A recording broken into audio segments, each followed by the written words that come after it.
big milestone there. I remember myself when I was an under-20 athlete and I broke 4:10 for the first time. It's a great feeling, isn't it? It's that landmark of, oh, I'm a proper athlete now.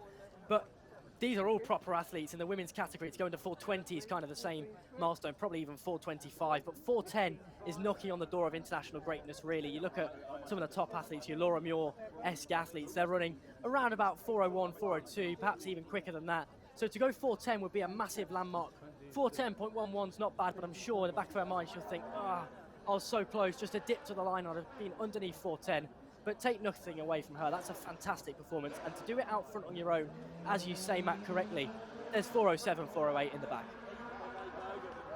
Without a doubt. And, you know, she's got the level of a British distance running and middle distance running. She's going to need to get down to that level. And she just continues to improve. I mean, we saw a lad top podium earlier in the program, didn't we? And he's only had a few years in the sport. And I'm sure he's taking inspiration from the likes of Axford. You know, we know her story. She's came over from hockey, and I think there was always going to be question marks in her sort of third season now of actually how far can this girl take it. You know, where can she get to? Where's the ceiling? And she's just proving that there is no ceiling. She just gets better and better and better. And yeah, it's brilliant to see her now with a 1500 lifetime best. And I think we're going to see more of her. And what I like about her is she picks the races out in a season, and you know, I haven't seen her get injured yet, and I think that pays, you know, and that's why we're seeing her so consistent and always improving and on a fantastic trajectory, is because she just doesn't seem to have any setbacks. You know, her and Charlie down at Belgrave are doing a phenomenal job at just managing her and not getting too excited. I think that was the biggest thing, not getting too excited about how good she could be, and just focusing each year, setting those small goals. And look, she's just off the podium at the 5K at the British Championships. You know, you look at LA, she's 25 years old and she'll be 29. Like, that's, you know, that is such a serious goal for her. Just quickly, before we move on to the men's race, I can tell you, Matt, my head's back in my hands. 4:10.06. It's a hair's width away from sub 4:10. But in third is Lauren Church, PB of 4:14.56. So congratulations to her too. Well, here we go, one of the races of the night. In fact, I'm going to call it the race of the night. It was last year. I expect it to be this year as well. Look at the men who are responsible for putting on this meeting. You can see them down on the start there, but let's quickly go through this field. The Tan Man, Sam Tanner. Is it Tanner time tonight? Well, stay tuned to find out. 3 3/4 laps ahead of us. The Kiwi man, he's had a slow start. In fact, he hasn't competed since that kind of Australian-New Zealand season, which is what, February, March time, and even into April. We haven't seen much of him at all. And so I'm interested to see how he goes here. He's picking this one out pre-Paris, obviously. He's loyal. He loved it last year, and why not? But Wigfield is a man. He's straight in behind. It's at Ben Murphy pacing this one. And Sean Mcgorty, by the way, Bowman Track Club. He's coming fresh off a 1500 lifetime best of 3:33, 7:32 at the London Diamond League a few days ago. Just like Nick Griggs was 7:36 there. I mean, these guys have got credentials that could be all day listing them. But Wigfield's someone who I think very, very disappointed with his British Championship performance.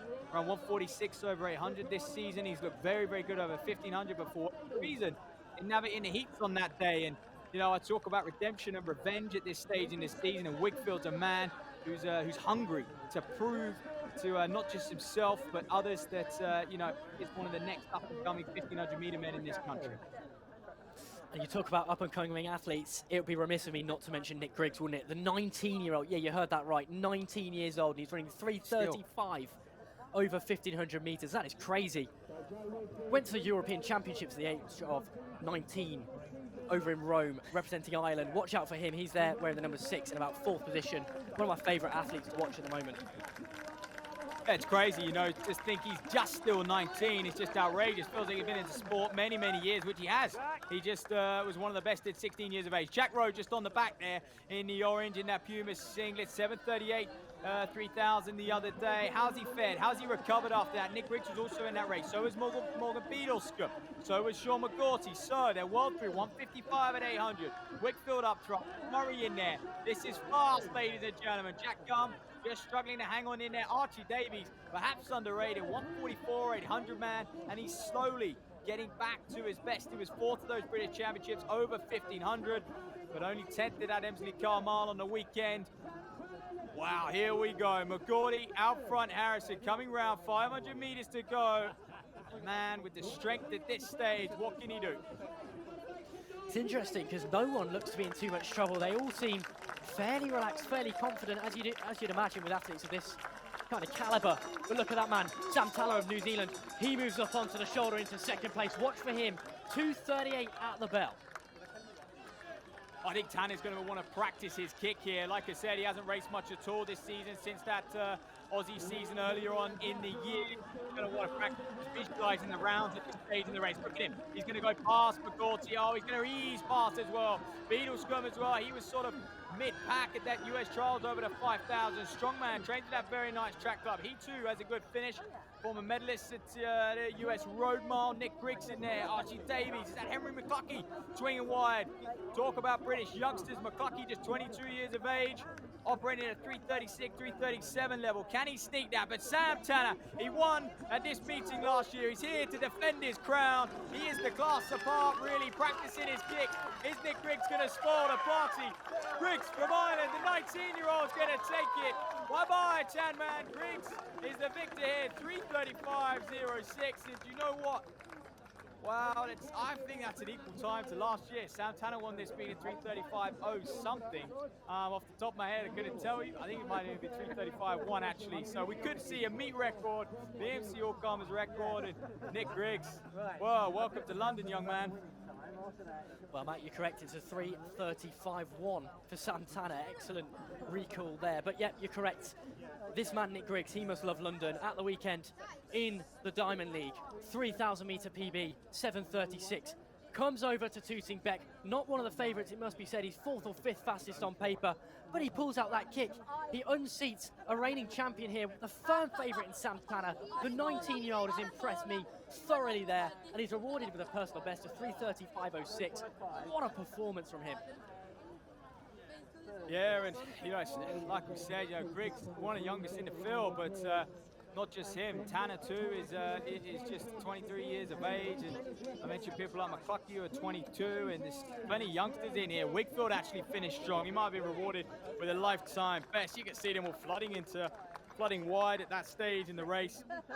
But great running from Griggs, and you know, he too is heading to Paris. He's looking at it, and you know, what can he do there? He's building nicely, and well, proving that he can do it on the big stage as well. And I think he would have got a lot of confidence from that Diamond League a little while ago. And well, he's got just about every Irish under 20 record there is, and he continues to get them as well.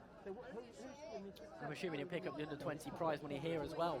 The bonus money on top of the money he's already earned, so he'll be taking home a hefty sum for a 19-year-old. I can tell you it'll be probably somewhere around £700 or £800. So that's certainly going to help him. We know he's got his sponsors and all the guys behind the scenes who help him, but it's always nice to come and pick up some pocket money. Just allows him to travel further, and it's probably funded his trip here to London as well.